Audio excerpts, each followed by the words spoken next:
அடுத்ததாக இந்நூல் குறித்த மதிப்புரை மற்றும் இந்த நிகழ்வு குறித்த ஒரு சிறு அறிமுகத்தையும் சேர்த்து நம்முடைய பேராசிரியர் அவர்களை வழங்குமாறு கேட்க ஒவ்வொரு நூலும்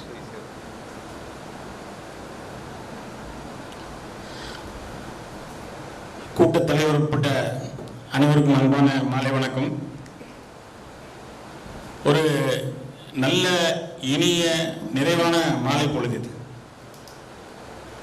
2017ஆம் ஆண்டு தொடக்கத்தில் அல்லது அதற்கு முன்பாக தமிழ்நாடு அறிவியல் இயக்கத்தில் பல்வேறு புதிய முயற்சிகளை தொடர்ந்து செய்து கொண்டே இருப்போம். அப்படியான ஒரு புதிய முயற்சியில் ஒன்றுதான் ஆசிரியர்களை வாசிக்க வைக்கக்கூடிய ஒரு முயற்சியை முன்னெடுத்தோம். மாற்று கல்விக்கான ஆசிரியர்கள் முகாம் என்று ஒரு முகாமை ஏற்பாடு செய்தோம். அந்த முகாம் 2 நாள் 3 நாள் தமிழ்நாடு முழுவதும் 120-150 பேர் வரை கூட வந்திருக்காங்க. அந்த முகாமில் கலந்து கொண்டிருக்கிறார்கள். ஒரு நூலை வாசிப்பதற்காக கன்னியாகுமரியிலிருந்து வருவாங்க, சென்னையிலிருந்து வருவாங்க.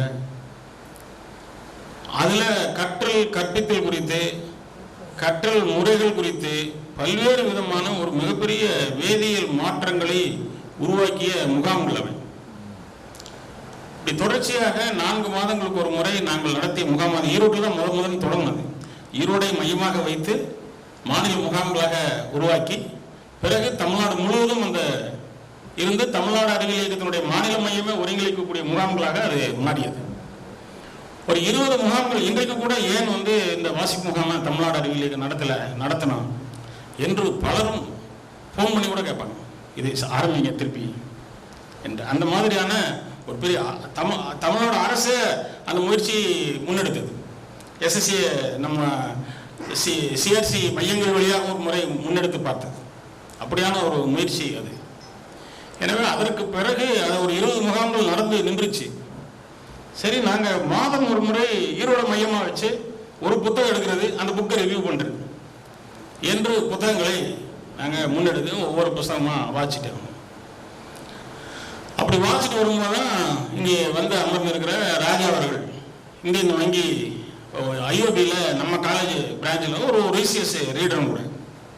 சரி, எங்கள் அக்கா வீட்டுக்காரர் கடவுள் சீட்னு ஒரு நாவல் வச்சுருக்காரு, அதை வாங்கி படிங்க, அது உங்களுக்கு பிடிச்சிருந்ததுன்னா அந்த புத்தகத்தை நீங்கள் அடுத்த ஒரு முகாம் கூட எடுத்துக்கங்க அப்படின்னாரு.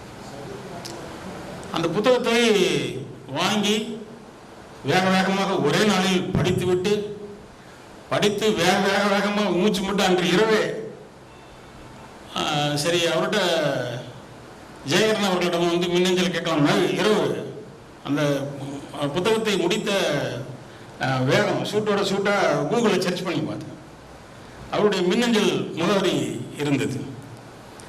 அந்த மின்னஞ்சல் முகவரிக்கு இரவே ஒரு 11-12 மணி இருக்கும். ஒரு இரவே ஒரு மின்னஞ்சல் கொடுத்து, இந்த மாதிரி உங்கள் புத்தகத்தை நாங்கள் வாசித்தோம், ரொம்ப தவிப்பாக இருக்கிறது, கண்டிப்பாக இந்த மாதிரி நாங்கள் ஒரு முயற்சி எடுத்திருக்கோம். அந்த முயற்சியில் அடுத்த மாதத்துக்கு இந்த புத்தகத்தை நாங்கள் வாசிப்புக்காக மதிப்புரைக்காக எடுத்துக்கொள்ள இருக்கிறோம் என்று ஒரு மின்னஞ்சல் இரவில்.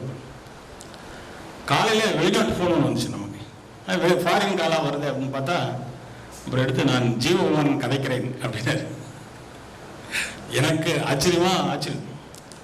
இப்போ அதிலிருந்து தொடங்கி அப்புறம் வேகமாக அந்த நூலையெல்லாம் அதை மீண்டும் நம்ம நண்பர்கள் வாசிக்கும் பொழுது சேக்கா உள்ளிட்ட நண்பர்கள் வாசித்து விட்டு அதை எடுத்துக்கொள்ளலாம்ன்ற போது அப்புறம் அவருடைய குயிரவான வெளியீடு தயாராக இருந்தது.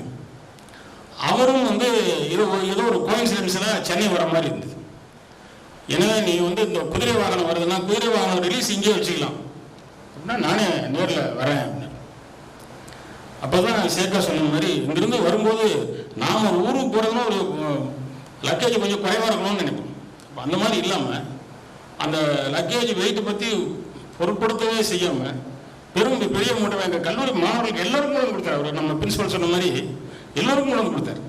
இப்போ அந்த மாதிரி அன்றைக்கு அந்த நிகழ்ச்சி தொடங்கியது. குதிரை வாகனத்தை படித்தோம்னா அது ஒரு பெரிய மாஸ்டர் பீஸ். நம்ம 7 தலைமுறைகள் மாதிரி. ஆனால் இலங்கை தமிழ் மக்களை பற்றிய 7 தலைமுறைகள் மாதிரியான ஒரு எபிசோட் அது. அப்போ அந்த 7 தலைமுறை அது குதிரை வாகனத்தையும் சேர்த்து வெளியீட்டு விழா இதற்கு மதிப்புரை என்று வந்தோம். அதற்கு பிறகு அவருடைய புத்தகங்களை எல்லா புத்தகங்களையும் ஒரு பிரதி கொண்டு விட்டார். எல்லா புத்தகங்களையும் வாசித்த பிறகுதான் இந்த புத்தகங்களை நாம் தரவா ரிவ்யூ பண்ணி இது ஒரு இதுவரை ஜீவகுமாரன் படைப்புகள் வெளிவந்ததை நாம் தொகுத்து ஒரு மாநாடாக நடத்தி அதை பற்றி ஒரு எஸ்டிமேட் பண்ணி இதான் ஜீவகுமாரனுடைய படைப்புகள் என்று நான் உங்களுக்கு கொடுத்துறோம் என்று பேசிவிட்டு, அப்போ நாம் நினைச்சதப்புறம் அவர் இப்பொழுது அந்த கல்லூரியில் இயக்குனர் இருக்கார். அவர் முதல்வராக இருக்கும்போது நாம் என்னெல்லாம் சொன்னோமோ அது எல்லாத்துக்கும் வடிவம் கொடுப்பார். இப்போ எண்ணங்கள் நம்ம வடிவம் கொடுப்பது அவருடைய பணி, அதை நடைமுறையாக்கம் செய்வது அவருடைய பணி. 2 நாள் மாநாடு. இப்போ இந்த 2 நாள் பன்னாட்டு கருத்தரங்கில் இலங்கையில் இருந்து மட்டும் ஒரு 10 பேர் ஸ்காலர்ஸ், அவர் மூத்த பத்திரிகையாளர், ஞானம் பத்திரிகையினுடைய ஆசிரியர், அவர் உட்பட பலரும் கலந்து கொண்டார்கள். எங்களுடைய கல்லூரியினுடைய தமிழ்துறை கல்லூரியினுடைய சுயநிதி பிள்ளைகள் கார்த்திகேயன் செந்தாமரையெல்லாம் இன்னைக்கு வந்திருக்காங்க. இவர்கள் எல்லோரும் மனமும் மிகப்பெரிய திருவிழாவாக கல்லூரியில் நடந்த ஒரு மிக முக்கியமான ஒரு சர்வதேச கருத்தரங்கில் அது ஒரு முக்கியமான கருத்தரங்கு. அப்போ அந்த கருத்தரங்கு முடிந்து முடிந்தவுடன் அந்த கட்டுரை தொகுப்புல எல்லாம் நமது ஐயா பன்னீர்செல்வம் வழியாக அது ஒரு தொகுப்பு நூலாக நம்ம சொன்ன மாதிரி எஸ்டிமேட் பண்ணி இதான் ஜீவகுமாரன் தான் வச்சுக்கோங்க. யார் ஜீவகுமாரனை பற்றி தெரிந்து கொள்ள விரும்புகிறார்களோ இன்றைக்கும் சரி எதிர்காலத்திலும் சரி இதுவரையான படைப்புகளுக்கு இதுதான் அது என்று வைத்துக் கொள்ளுங்கள் என்று கொடுக்கலாம் என்று நாம் திட்டமிட்டது 2017 டிசம்பரில் நடந்தது. அது தள்ளி போய் மிக காலம் ஆகிவிட்டது. இன்று சட்டேறக்குறைய 6 வருடங்கள் முடிந்து விட்டது. இப்போ இந்த நிலையில் இப்பொழுதும் இது சாத்தியமாகிட்டது என்று மிக சிறந்த முறையில் மிக அற்புதமான தொகுப்பாக வந்திருக்கிறது. இப்போ ஜீவகுமாரனுடைய படைப்புகள் ஏதேனும் ஒரு படைப்பை அந்த நூல் முழுக்க நீங்கள் வாசிக்க வேண்டியதில்லை. ஏதேனும் ஒரு படைப்பை சங்கானை சண்டின்னு படிக்கணுமா, அது தங்கவில் தான் எழுதியிருக்காரு, டிடியில் எழுதியிருக்காரு, அது பற்றின மதிப்புரை இருக்கு. அப்போ இல்லை அந்த புத்தகத்திற்கு அப்பொழுது யார் முன்னுரை கொடுத்தாங்களோ அந்த முன்னுரை இருக்கு. எல்லா புத்தகங்களுக்கும் இதுவரை வெளிவந்த நூல்களுக்கான முன்னுரை யாரிடம் தேடி முன்னுரை பெற்றாரோ அந்த முன்னுரைகள் அடங்கிய தொகுப்பும் இருக்கு. அப்போ இதை நீங்கள் ஒரு சின்ன ரெடி ரேக்கனர் மாதிரி வச்சுட்டு இப்போ இந்த புக்கை ஒன்று இதை படிச்சுட்டு அவருடைய நூல்களை படிக்கலாம், அல்லது அவருடைய நூல்களை படித்துவிட்டு இதை கொண்டு வரலாம். அப்போ இந்த மாதிரி பல்வேறு விதங்களில் அந்த புத்தகத்தை பயனுள்ள புத்தகமாக பயன்படுத்தி கொள்ளலாம். கல்லூரிக்கு 4-5 பிரதிகள் கல்லூரிக்கு கொடுத்துருக்காரு. கல்லூரி நூலகத்துக்கு, எங்களுடைய கல்லூரி நூலகத்துக்கு கொடுத்துருக்கிறாரு.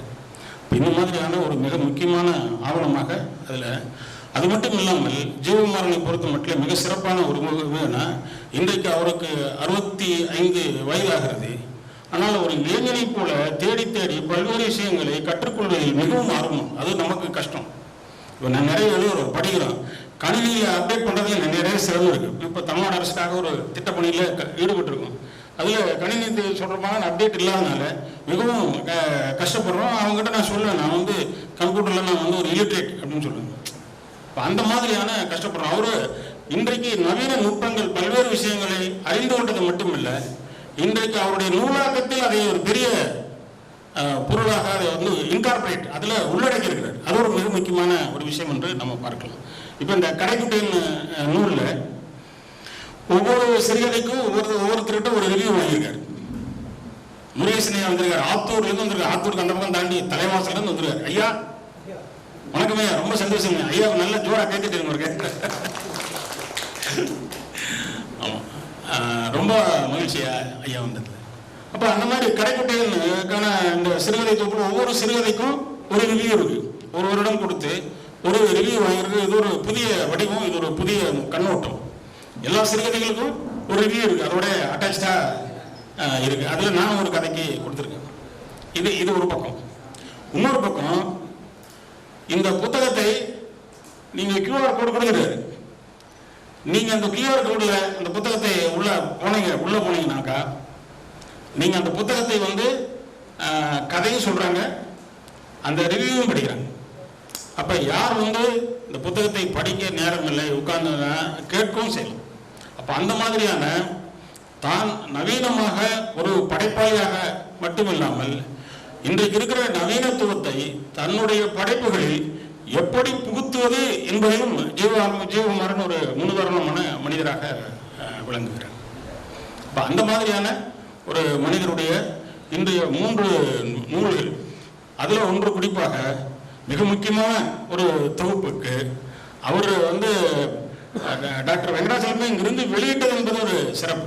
கல்லூரியின் சார்பாக எந்த கல்லூரி அவருடைய படைப்புகள் முழுவதும் தொகுத்து சமூகத்தின் முன்னாடி படைக்க வேண்டும் என்று விரும்பியதோ அப்பொழுது அவர் முதல்வராக இருந்தவர். அவரே அதை வெளியிட்டு கொடுத்ததும் அது மிக முக்கியமான ஒரு நல்ல ஆவணம். அப்போ அந்த அடிப்படையில் அந்த நூல் இன்றைக்கு வெளியாகக்கூடிய அந்த நூல் மிகவும் முக்கியமானது. அதே போல கடைக்குட்டியின் வெளியாக இருக்கிற அந்த நூலையும் நான் படித்திருக்கிறேன். இது உங்கள் குழந்தைகளுக்காக, உங்கள் குழந்தைகள் அல்ல என்ற கலாநிதி ஜீவகுமாரன் அம்மா அவர்களுடையது. அவர்களுக்கும் இன்றைக்கு வருவதற்கான வாய்ப்பில் மிகச்சிறப்பாக உரை நிகழ்த்துவரும் கூட. அப்போ அந்த புத்தகம் ஒரு முக்கியமான இன்றைய சூழலில் அந்த புத்தகம் மிக மிக முக்கியத்துவம் பெற்ற புத்தகம். அது அண்ணன் சங்கரன் தான் அதை ரிவ்யூ பண்ணுறதுக்கு இருக்காரு. அண்ணன் சங்கரனை படிக்க வச்சுருந்தீங்க, நல்ல ரிவ்யூ வச்சுக்கிறீங்க புத்தகத்தை. அவர்கிட்ட சொன்னேன், நான் நல்ல ஆளாக தேர்வு பண்ணி உங்களை படிக்க வச்சு அதை ரிவ்யூ பண்ண வச்சுருக்கேன். நல்ல மனிதர், கரெக்டான சரியான ஆட்களை தேர்வு பண்ணி அதை கொடுத்துருக்கேன். அது இந்த அளவில் இங்கே நீங்கள் எல்லோரும் வந்ததில் மிகுந்த மகிழ்ச்சி. இன்றைக்கி என்ன திடீர்னு மழை வந்துச்சு, இல்லைன்னு கொஞ்சம் பேர் வந்திருப்பாங்க. இப்போ எல்லோரும் வந்ததில் மிகுந்த மகிழ்ச்சி. ஜீவகுமாரன் அவர்கள் நம்மோடு ஒரு உறவினரை போல இங்கே நம்ம ஈரோடு சென்னை வரும்போதெல்லாம் எப்படியாவது ஒரு ட்ரிப்பு இங்கே வந்துட்டு போயிடுவார். அப்போ அந்த மாதிரியான ஒரு அவருடைய சங்கானி போகிற மாதிரியான ஒரு உணர்வில் ஈரோடு செல்பவர். தொடர்ச்சியாக அவருடைய படைப்புகள் வரும்போது இந்த இது முடிந்தது ஒரு முத்தாய்ப்பான ஒரு மிக முக்கியமான 3 நூல்கள் வெளியீடாக இருந்தால் வரும்போது அவருடைய படைப்புகள் வந்தால் வாய்ப்பு இருந்தால் அவர் கலந்துக்கலாம், இல்லைன்னா காணொலி வாயிலாக கூட அவர் கேட்கட்டும். இதே மாதிரியான கூட்டங்களை எங்களது கல்லூரியிலோ தமிழ்நாடு அறிவியல் இயக்கமோ பாரதி புத்தாலயம் இணைந்து இவற்றை இங்கே முன்னெடுக்க நாங்கள் தயாராக இருக்கிறோம் என்பதையும் கூறிக்கொண்டு இந்த வாய்ப்புக்கு நன்றி கூறி விரும்புகிறேன். நன்றி, வணக்கம்.